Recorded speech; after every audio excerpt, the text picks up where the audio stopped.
Hi, everyone. And I think if nothing is going wrong, we're going live. It's our first sales intelligence webinar live. Let's check on all the media that we definitely are live. And yes, we are. Thank you for being here. If you're watching this evergreen, you can fast forward the part you want. If you're seeing this live, you can make questions. Today we have Richard Harris for Richard Harris Consulting Group and Sales Hacker.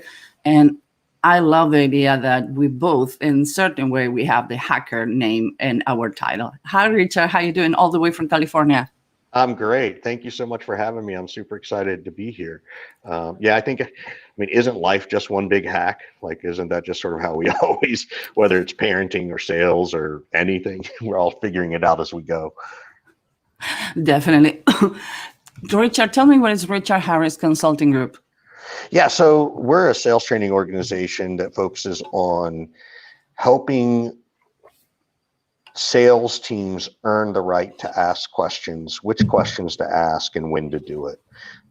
So our goal is to really help improve the conversation, make the conversation not a sales conversation, but just a casual conversation about whatever it is someone's doing, whatever it is someone's trying to accomplish. And then if there's alignment, it moves forward, right? And it's really meant to be sort of a soft approach, in the sense that it's, we're not trying to hard close anybody on a meeting. We're not trying to hard close anybody on a deal. The deal will close itself if you ask the right questions. It's that simple. What is sales hacker? Before we go into the question, because questions for me is fascinating. Yeah, so Sales Hacker was started by a gentleman named Max Altshuler, from his own experience in sales, that there just weren't there was no community around the sales world in an online capacity. And this is about 10 years ago. And there was no place for salespeople to go and just sort of ask questions or figure out things. And so we created this community on LinkedIn, and you could just join it.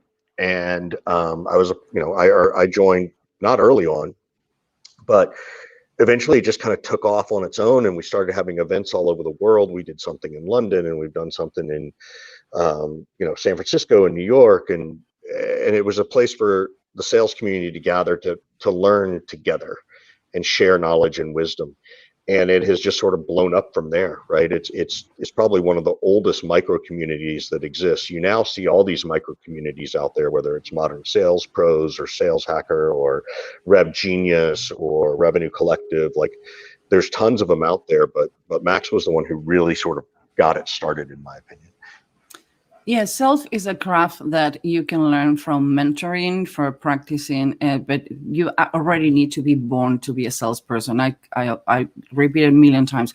I cannot sell myself, even my life depend on it. And sometimes I see sales reps doing the closing, and it's fascinating for me because it's a science, how they know where the client close. My part of training has to do with behavior, but talking about behavior, I talk about questions, and we were talking before in the prep that some people think that I'm torturing them because on my training I put half an hour of interrogation done by military, CIF, FBI, and interrogators, and how they make somebody confess without any dirty secret.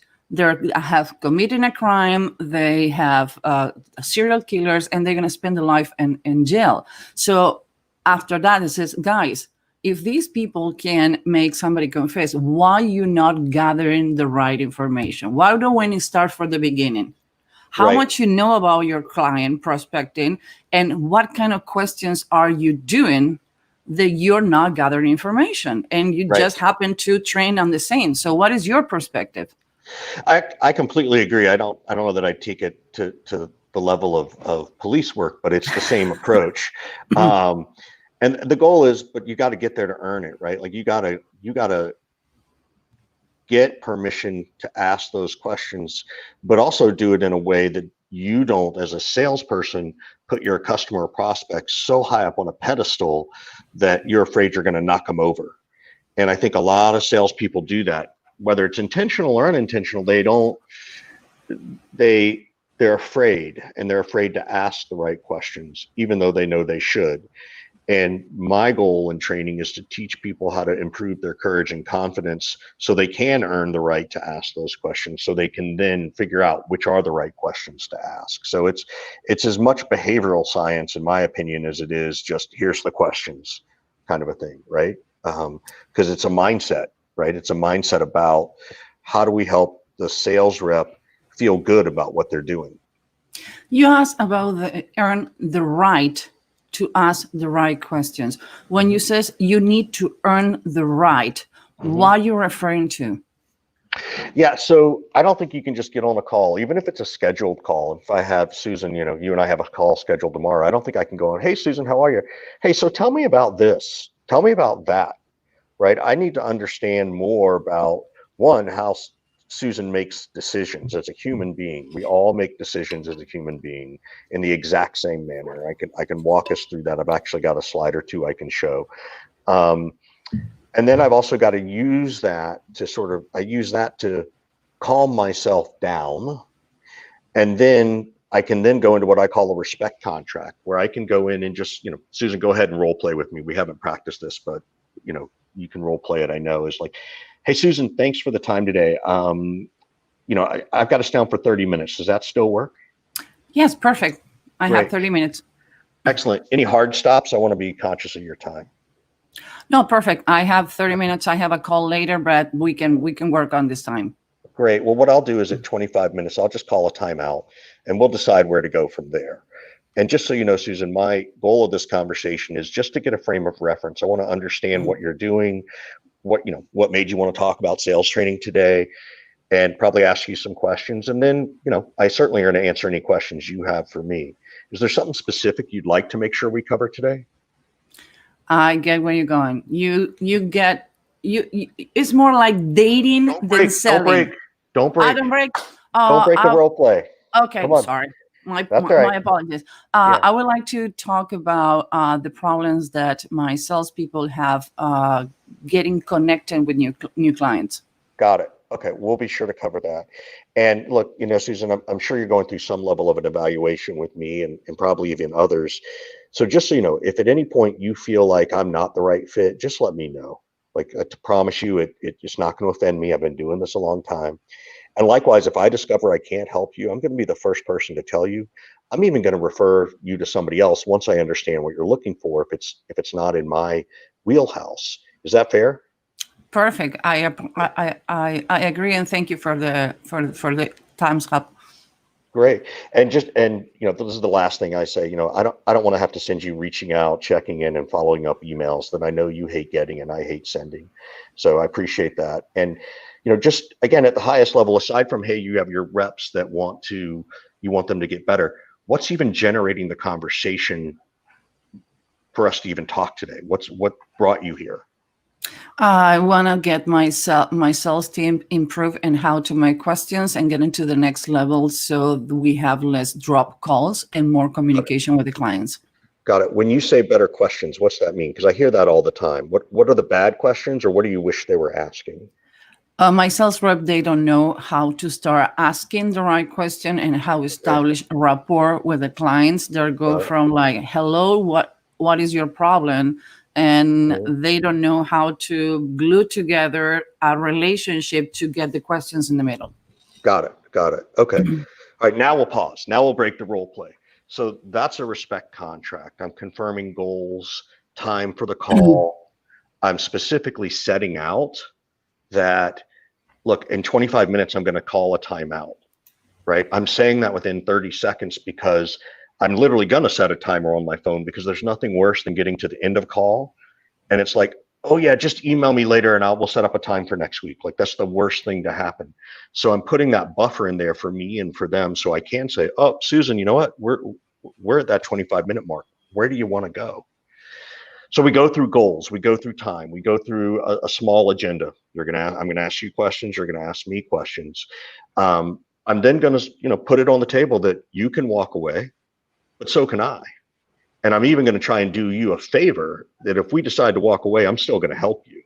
So again, hopefully Susan doesn't feel burdened by saying no, because so often our customers don't want to tell us no. I've also set myself up that if you go dark on me, if you decide not to respond, I now have several emails or phone call messages I can leave that say, hey, Susan, when we first spoke, we said we'd let each other know if it wasn't a good fit. When I go 3 weeks without hearing back from someone, that tells me we're at that no fit. Can you just let me know so I don't keep bugging you with emails? Right. So now I've made Susan accountable to responding, and I can do it in a professional manner. It's not meant to be, how dare you, Susan? Like, it still happens. You can run a respect contract and people are still going to go dark. But now you've got leverage. Now you've got the ability. This gives you the courage and confidence to be able to say, gosh, now I can say that and not feel weird about it. And also be able to go, gosh, you know what? I've done everything I can to try and get this person back. So when I do go to my boss or my manager, I can say, look, I laid out the respect contract. I said this. I even called them out. I'm at a loss, right? Like, I don't know what else to do, but I've done all the right things. But now I can walk away from Susan. Not that I would do that, Susan, but now I can walk away from Susan and not worry so much about it. And I can focus on someone else who does want to talk to me. It felt since the beginning like a conversation. Totally.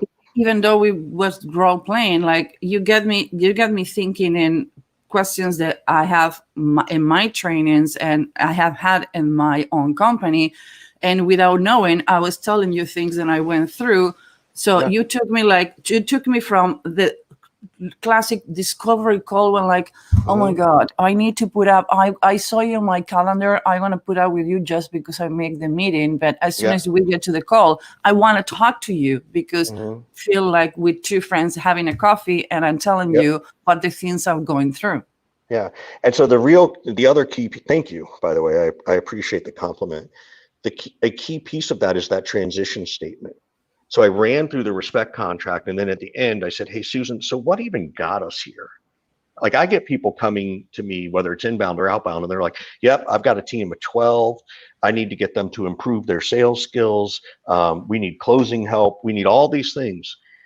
And they can give me a ton of great details, but I can come back and say, well, what's even making you want to have a conversation about those things? Right. And so I transitioned from the respect contract right into qualification and discovery, specifically with an open-ended questions. It's a very specific, what made you want to be here today? And again, you got to find it, in your own voice, be authentic to you, the human who's watching or listening to us. It may not be exactly what made you want to take this call. It might be, what else is going on in your world? Like, you just got to find the right open-ended question for you. But from there, I was then able to even go deeper and go, well, Susan, I hear that all the time. What's that really mean? Right. So now I'm trying to live in Susan's headspace. I'm trying to understand where Susan's living and the world she's experiencing, rather than talking anything about me. Anyway, I'm going to pause and see if you have any questions or comments. I know I ramble a bit. No. I love it. One of the things that I like the most is when you tell me, if I'm not the right fit, I'm going to walk away and going to refer you with someone. That take away the pressure that I'm stuck with you because I talk with you. Some people refuse to have a discovery call because it's like, if I'm having a call with you, we need to assume that I'm going to go with you. But as soon as you say that, like, I feel taking away the pressure. They're like, okay, it's a real salesperson. It's a real conversation. It's not not open intent, because I train a lot of car sales reps, but it's not sound like that I feel the pressure. Again, you doing a conversation with me, taking away the pressure that this is a sales call, make me know that if we are not the right fit, like everything in life, you can refer me to someone, make me trust you more.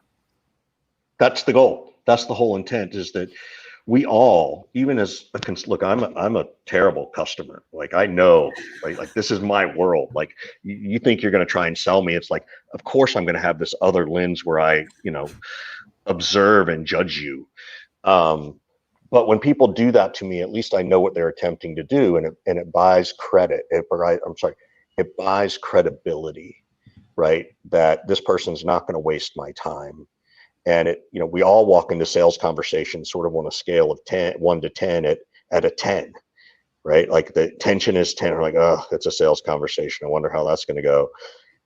And hopefully by doing a good respect contract, we can knock it down to 7 or 6. And then as I start to ask additional questions at that transition statement, now it comes down even lower to 5 and 4 and 3. And so for me, that's what I'm trying to do. And that's what I'm trying to teach people.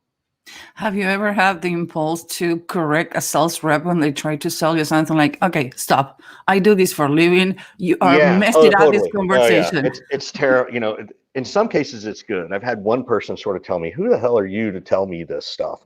And I said, well, clearly you didn't do your research on me. Like, who the hell are you to, call me out on it? Like, go do your research. Look at my LinkedIn profile. Look at my website. It's what I do, you know?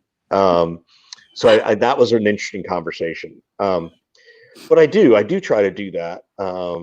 It's also fun when I used to go to offices to train, right? Like it's a little bit more COVID oriented, although I would still do it.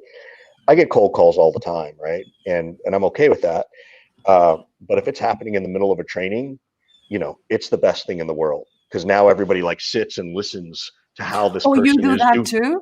Oh, if someone calls me and then I'm in the middle of a training, absolutely, I'll stop the training, go, let's go on speaker. Everybody listen. And everybody just gets excited because now they can hear what's happening and they can sort of disconnect emotionally from their own habits and really absorb what's happening in the real world and compare it. So it's happened about a dozen times, but it's always a really fun part. So Have you ever took one of the fake IRS, you're gonna get arrested calls only oh to yeah. know how much you pull? I do it for fun and I Oh, me record too. it.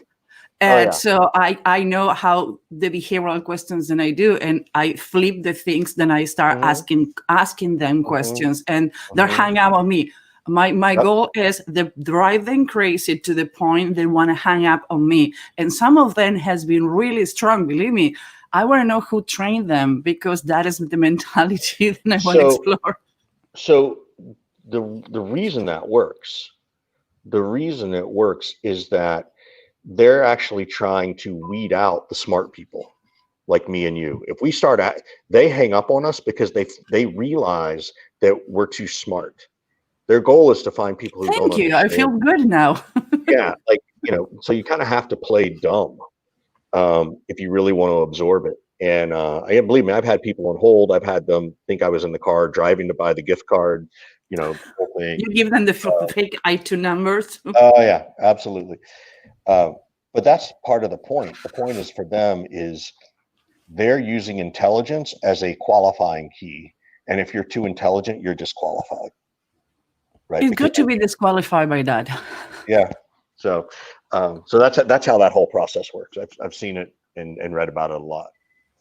So you use your cold calling to train you and learn things to train other people too. All the time. I'm always learning stuff, like I always find different things. There are many things that I teach that have come out of the conversations I'm having with reps, certain gold nuggets, certain ways to say something. So for me, it's a two-way street. And I talk about that in training, that like, yeah, I'm here to teach you, but I don't know everything. And I teach people that they should call me out. Like, call me out if you think I'm wrong. Right. Like, I don't know enough about human behavior lab. I can never talk about it as well as Susan. So if I say something, you're like, Richard, that doesn't work in our world, say it. Like, you're not going to offend me. We need to figure out what does work. So if something I say doesn't work, well, let's talk about it and let's find the stuff that does work. So Always be a student. always.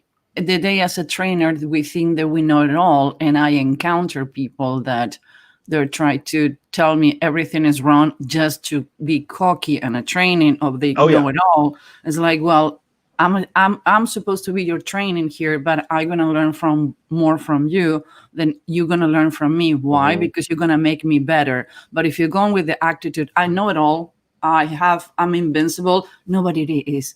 No trainer, no, it doesn't matter how many years you have an experience, you always mess it up. And when you mess it up is the point where you can learn more too. Totally agree. And I call those people the grumpy Gus. Those are the grumpy Gusses and sit in the back of the room and want to sort of poo-poo everything. And And that's okay. Like when I work with clients, there's a way to include the grumpy Gus's in the conversation ahead of the training. And I will talk to them ahead of time and I'll say to them, hey, look, you've been doing this for years. I'm not going to tell you how to do everything all over again.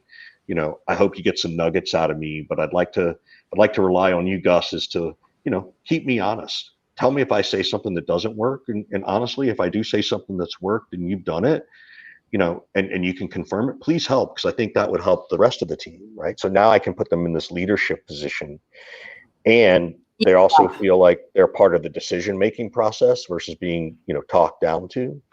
And it really works, right? I'm not meant to try to marginalize them out of it. I'm trying to get them to embrace it and acknowledge their expertise, because it's genuine. Their expertise is genuine if they've been there 20 years, right? It happens. Expertise is equal to me to own dictionary, because when you're talking about sales, it's not one thing is tangible and intangible. One thing is when you have a product that require a demo or a product that you can sell through the phone. So I always talk about what is the dictionary that person use, because certain terminology, it's not applicable for everything you do. In my case, mine is behavior. So when I says, instead to give you feedback, I tell you, I'm going to debrief you and what I think that could be have a better approach and questions that we're going to talk about after that. How you manage the dictionary part, because you mentioned it, like maybe what things that mean one thing to me, they're not mean the same things to you. Correct.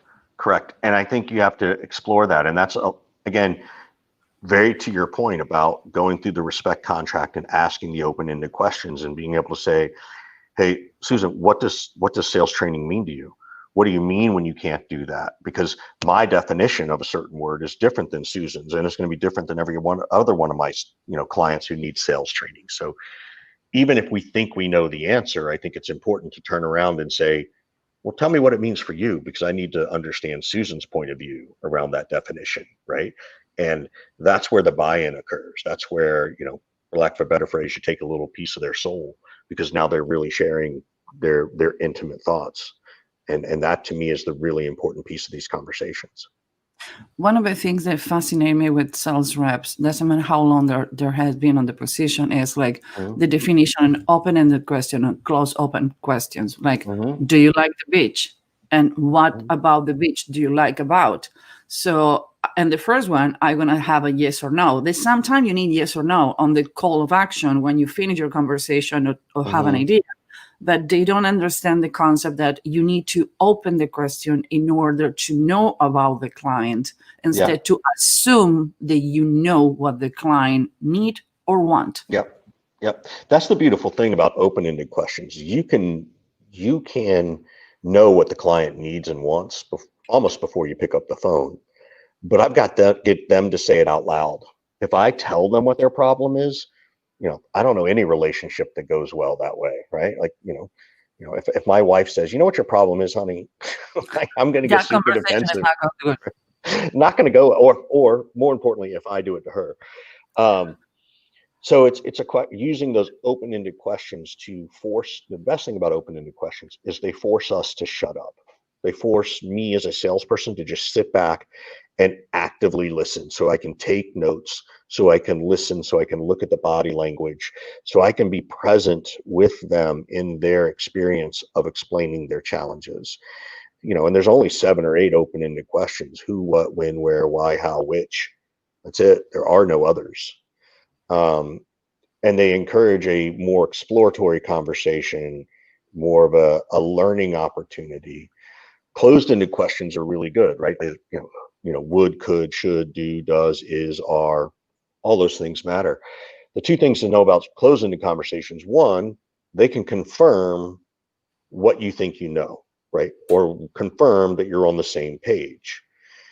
The challenge with closed-ended questions is that when you ask someone a yes or no question, it forces that human being to enter into the rational mindset, right? Rational means, am I going to go forward or not, right?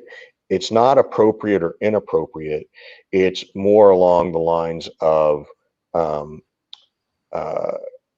it's more along, oh shoot, what is it? It's anyway, I'll come back to it, but it has to do with getting them to move forward. If you haven't had a conversation where they're on your page, where you haven't explained why your value is going to support them, their rational mindset is going to force them to stick with the status quo, right? If you haven't given them enough of an epiphany that your solution or your idea is going to help them better than the current way they're doing it, when you ask a closed-ended question, you're more than likely going to get a no, that they don't want to move forward. And that's a huge challenge, right? That to me, that's a really important piece to understand. Well, the word challenge to me, it's something that I encounter with sales reps. They have certain resistance to understand, sometimes, at least in my case, maybe because I do more the behavioral part, that self is a craft. And that's the reason this webinar was born. When I found out that most people didn't know how to move a brick and mortar to online selling due to the COVID, and how to science analysis behavior need to be put on top all together with the craft of sales. So do you think that the sales rep have a challenge understanding that because you're a good sales rep, you don't need any more training than that? Do I think that they think that? Yeah. Yeah. Did you find the challenge that are resistant to understand that they need something else than sales? They need to know how to ask questions. They need to learn body language. They need to add other topics to their craft they have. Yeah, I think it's different. One, I think it's generational, right? So I'm a Gen Xer, and we were always sort of taught to figure it out on our own and question authority in a very different way. We were taught to question authority based on the Vietnam War. Like that's what was taught to us, that those things, those things happen. And we were latchkey kids. We were the kids who came home by ourselves. So we had to figure it out. So if I've had to figure it out for myself, my confidence in me is much higher, and not in a better way. So don't misinterpret it. Millennials are much more curious. They've grown up digitally native. They didn't have to quote unquote learn a new technology, whereas Gen Xers and the boomers do and did. And so there's some generational aspects to that that I see. And there's an experience aspect. Believe me, there are plenty of millennials who've been doing sales long enough at this point that they think they know everything. I don't really try to get in the way of those people, right? Most of the companies who hire me, have a desire to get the team better, and most of the teams want to be better. Like that's the beautiful thing, is that it's very different now than it was, 10 or 15 years ago when it comes to sales training. So I think that's it's a great question. I don't necessarily avoid those people, but I know just sort of let those people chase their own tail. And that's really a management issue. It's not me, the third party sales trainer, issue to solve, right? I can't solve their ego. One of the things that I says to my own team, and it happened when we get to COVID, I get all my team together and says, we need to decide who's going to be our customer, who are going to be our new customer, and what customer we're going to fire. And they look at me like, what? Yeah, they're customers that you need to fire because they're time consuming, but not product consuming. And that is something that I found really like what is a customer? Like how long you had been talking with that customer to close a deal? 6 months. Okay, it's not a customer, it's a conversation. Right. Sometimes they don't know when to pull the trigger and understand what is the line. No, but I keep going. They keep promising, like, you need to know if you're talking with the decision maker. So you need to make questions to understand that. Second, if they're really going to make the deal, or you're betting to use your estimated to go to the competitors to work. So based on the first one, what kind of question you can make to know if you're talking with the right person? Because sometimes the person talking is the assistant of the person making decisions, and a translation between what you says and what they say to the boss is lost in translation. Yeah. So we should always assume the person you're talking to isn't the final decision maker. Right? Even if it's the CEO, I do this all the time. I talk to VPs of sales and CROs, and they're not the final decision maker as much as they have the title that would imply it, because everything is now a consensus buy. They're not going to buy something without having me talk to the ops person, a sales manager, or a rep. I even encourage it. I'm like, who do you want me to talk to? Because, I don't want to make you CRO look bad. They still oftentimes have to go get permission to spend the money, particularly in the startup world. I spend a ton of time in the startup world. So I assume that all the time.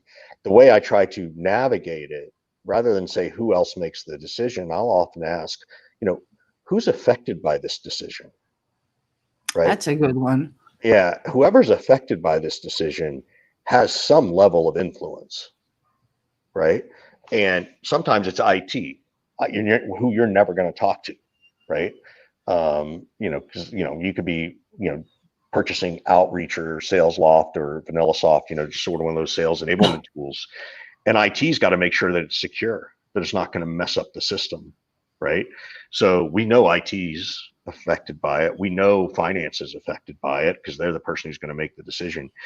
But rather than me say those things, I first want to at least ask them and give them an opportunity, right? And say, well, who else is affected? Oh, nobody's affected. Oh, nobody's affected? I mean, like IT doesn't need to run some security approach on this or just, look under the hood. Oh, yeah. You're right. Okay. So IT, now who else? Just, now that you understand, maybe I didn't ask the question right, Susan. Who else might be affected? Right. So I can sort of lead them there, but then throw myself under the bus. Like I didn't do a good job asking the right question. So understanding who's affected is super, super important and such an easy, from the sales perspective, I think it feels less threatening to ask that question. It doesn't make us as nervous to ask that question, right? You can also say, how do you guys even make decisions on stuff like this? Right? Now you're talking about, you're just saying, there's a committee, right? So there's lots of things you can do around that. Yeah, sometimes people is like, again, lost on the questions. And since COVID, I have one of the complaints is like, well, I cannot go for a coffee or lunch or dinner or for a drink with a customer. How am I going to prospect and how am I going to talk to them like the same way you did it before? Now you're doing, now actually you have, with so much Zoom and video, you have more tools to vet your customer, to prospecting your customer. Now you can see their hands, you can see their mannerisms, you can see the body, you can see the expressions on the face, you can see how they pull back and forward. Did you have resistant people doing the transition to the virtual prospecting and taking away that let's go for a drink? Yeah, I mean, I grew up on inside sales. I hated outside sales. So I've never been a big fan of the schmooze, right? But that also meant I didn't go into those roles, right? And I didn't go into, IBM and Xerox and Kodak and those big corporations where they teach you that stuff. So for me, that's not natural. So when I hear people say, well, my team isn't comfortable doing this, I'm like, it's the most comfortable thing in the world. It's not that hard. Part of what I also tell people is, remind them that, Bob, your customer's not able to do that either. So it doesn't really put you at a disadvantage. It actually makes it more advantageous because you can kind of cut through the bullshit, right? You can cut through all the silliness and let's see if there's a meaningful reason to have a conversation. It doesn't mean you shouldn't have a little small talk. It doesn't mean you shouldn't have a little, get to know you kind of thing. But with the ability to research people these days, it's not that hard, right? It's not that hard to see something on their profile or see what they've done online, or if they've done nothing online. So in my opinion, it's not that difficult. You talked early on about that. If we have, you asked me when we did the role play, we have 30 minutes. And one of the things that I like when I receive a sales call is to have an agenda in advance. What we're going to be talking about, what the call is going to be about it. And some people have certain resistance to send it. And I have resistance to get on a call. Do you advise to explain the customer before the process is going to be happening, or you go to the surprise? How you manage that? I mean, do I say that in an email ahead of time? Yeah. So do you send the agenda? Okay, we're going to talk about this. That is the outcome of the call. I found it better when the person know what is the call going to be about. So doesn't get like I didn't want this call. Yeah, so hold on, I'll even show you what I do. Give me 1 second, make sure I do this right. If I've set a meeting ahead of time, right, not in a cold call situation, Mhm. right? I actually have an email that goes out. I'm gonna,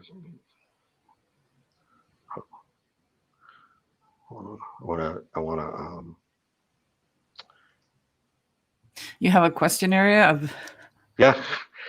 No, I don't. I have an email. It's a template oh, that you would get every first meeting I have, but my computer's going slow. I got kicked out of my own office in the house today. Anyway, I have an email that it'll say proposed agenda for conversation with Richard Harris. And in that agenda, there it is, first call. I need to share it. can you share it? Yeah, I'm going to share the screen. Great. Because some people is reluctant, like, I don't need to send an email. Like, yeah, you need to inform the other person what the meeting is going to be about. Because as a customer, I need to be prepared to your questions the same way that you need to be prepared as a sales rep. Yeah. So this is my template, right? This is the proposed agenda for sales training discussion with Richard Harris. Hey, blank, look forward to speaking with you. Want to put a few things front and center to make you feel comfortable. So we use the best use of your time. We're going to do introductions. We're going to understand the state of, sales at your company. We're going to answer any questions about me. We're going to determine what next steps are. I even have, here's my deck, here's my syllabus of courses. Oh, then here's my last question. It's an open-ended question. At the end of an engagement, we expect the team to be better at blank and blank and blank. What answers that for you? I get close to a 90% open rate on this email. In fact, I'll show you. Yeah, I get a 90% open rate and a 27% reply rate. Wow. Right? I honestly could care less about the reply rate. Right? This is one of the times where open rate tells me a lot. It tells me that I know they're paying attention. Right? What also happens is if I set a meeting, or my SDR, BDR sets a meeting, they take the same thing. They put, here's the proposed agenda. They leave off the bottom part, but that goes in the calendar invite. They then immediately send this email saying, here's the agenda. And then they might even send it in LinkedIn. So now all of a sudden, I've got Susan getting 3 messages from me in her inbox confirming this appointment and this meeting. And that's going to do a couple things. One, it increases the likelihood that Susan's going to show up and not do a no-show. It's also going to increase the likelihood that she's going to go, wow, this person's on top of it. They're going to like how I do business, not just what I do for business. So when I tie that in with the respect contract and the open-ended questions, it all creates an experience. It's not about the buyer's journey. It's about the buyer's experience. You don't go to a brand new restaurant and your friends say, how was the journey? They say, how was your experience? How was the food? It's about the experience. It's not about the journey. So anyway, I'll pause there because I know I'm rambling again. No, I love it. You are so knowledgeable in this that we can go for hours. But okay, so the point is, most people do not understand either that the client, first of all, buying you before the product. They're going to Google you before they Google the product. If you have a bad rep, if I don't have reference about you, I don't want to be doing business with you. So most people do not have a presence on the media. They don't do questions, and they're selling all the time, and they don't interact. One of the things that I found more in these times is like, what kind of things you would like to explore or information. Oh, I found this article that maybe is going to interest in you about things that I know you went through last week. I send you the email. Those are kind of the indirect questions to know if the client replied to that email, like in the article, and like, oh, I love it, I would like to know more. I know indirectly what is the problem they have without asking for the problem. Because as soon as you use the word problem, people are like, I don't have any problem. I don't want to recognize that I have a problem. Totally agree. Completely agree with you 100%. How many LinkedIn requests you have, like, oh, my name is and Y, I'm here to help you to resolve your problems, I want to know what is wrong with you so I can help you. Like, first of all, you don't know if I have a problem. Second of all, you don't know if it's not anything wrong with me. Third, I don't know who you are. I don't talk with my partner about my problems and business. I'm going to talk to you, then I don't know who you are. That is the wrong question to start. So on the LinkedIn invitations, it's gotten worse since COVID started. God. Yes. There are a couple of things. So one is that most people don't even include a message, but I can sniff them out and I ignore them, right? Like I can tell that they're just going to turn around and ask me for a meeting.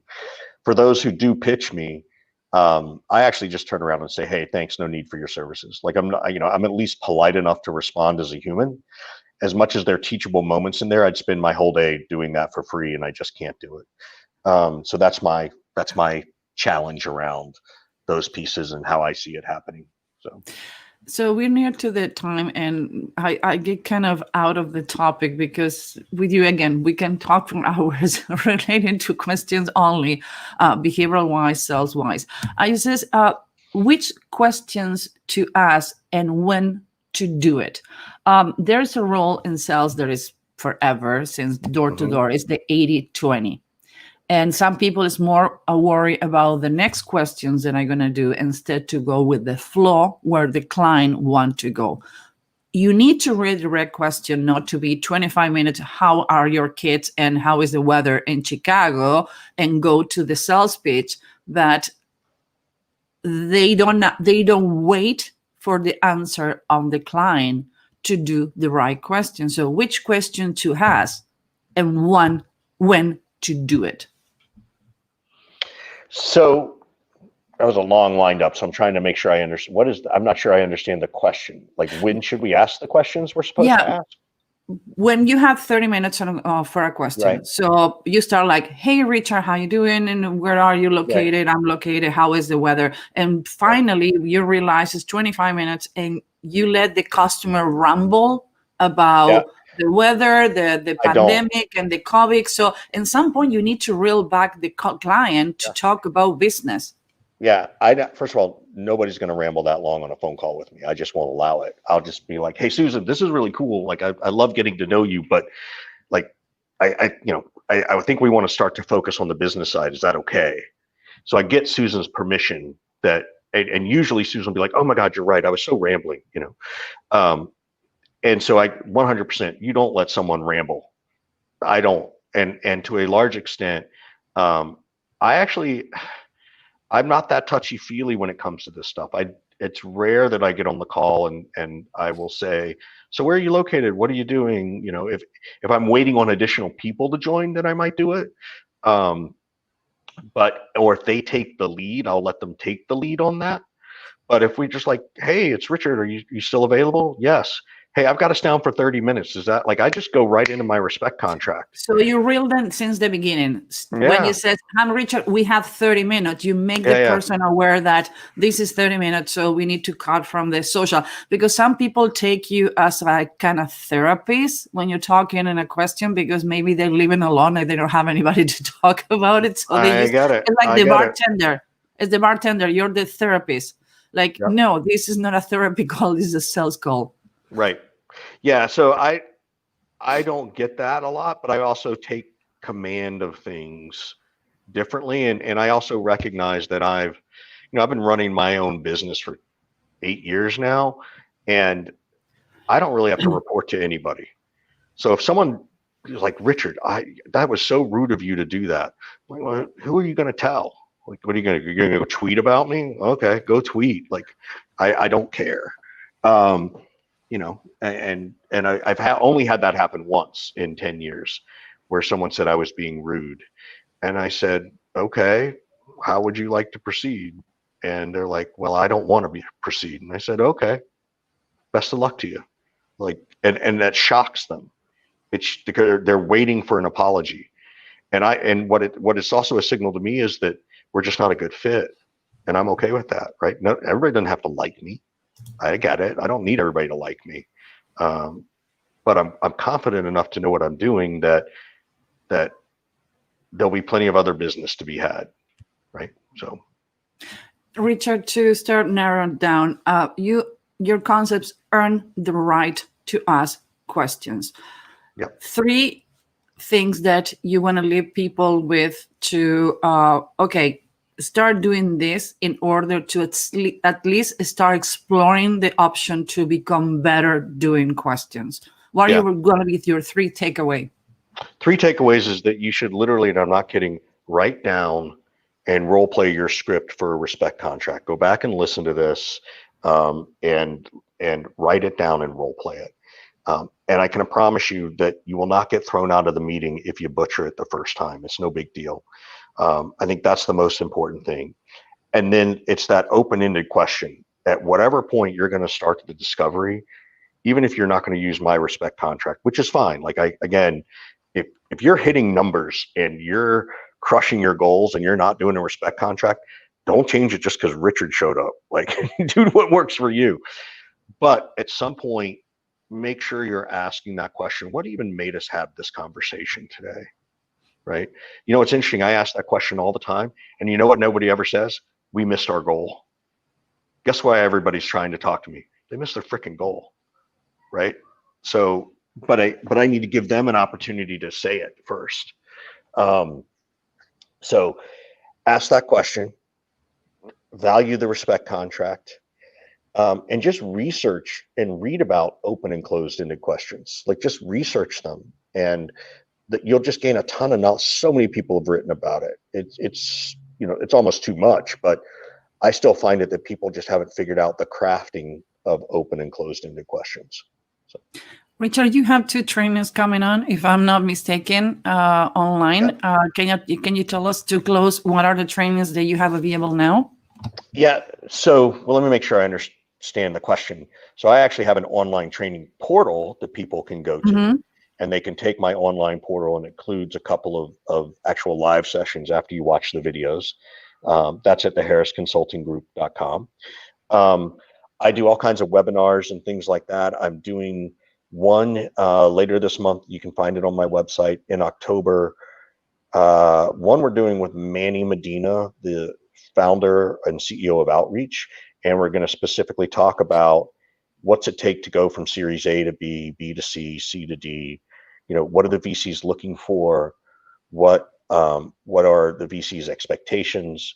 Where does a CEO go to learn to be a better CEO as you go from A to B and B to C and C to D? Like, nobody's talking about those things. And so we're gonna have that conversation. And then we're actually doing one the very next day about 2021 planning.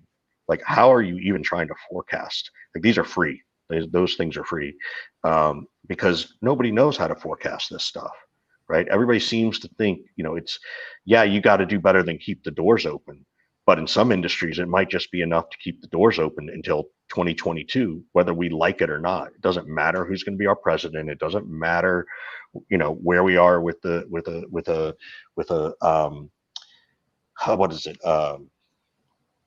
immunization of it, right? None of that matters. What matters is how you're going to stay in business and keep growing. And for some companies, they're growing great. And so for some people, they're just trying to keep the doors open, right? And we need to just help people figure that out. So we're going to talk about 2021 goal setting and planning for businesses, and particularly on the sales side. And another thing, in your website, people can pick up your brain in your podcast. Oh, yeah. We have a podcast called the Surf and Sales Podcast, which I do with my friend and partner, Scott Leese, who also is a really amazing sales leader, and he really gets into the mindset of people even better than I do. We also, these new sessions with Manny in the 2021, we just announced them today, September 30th, and we're calling them bonfire sessions, right? They're to be more intimate than a fireside chat, because it relates with our surf and sales approach. And then hopefully in 2021, we'll have our surf and sales event back in Costa Rica. So I like that one. Yeah. I don't surf, but I like the mojitos on the beach. That's okay. Lots of people go and don't surf. Lots of people go and they learn to surf. The lessons are included if you want to do it. So. Richard, people have so many ways to pick up your brain through your blog, through your podcast, through your webinars, and from your portal to online training. Yeah. Thank you very much for this session. Thank you. I really love it, Susan.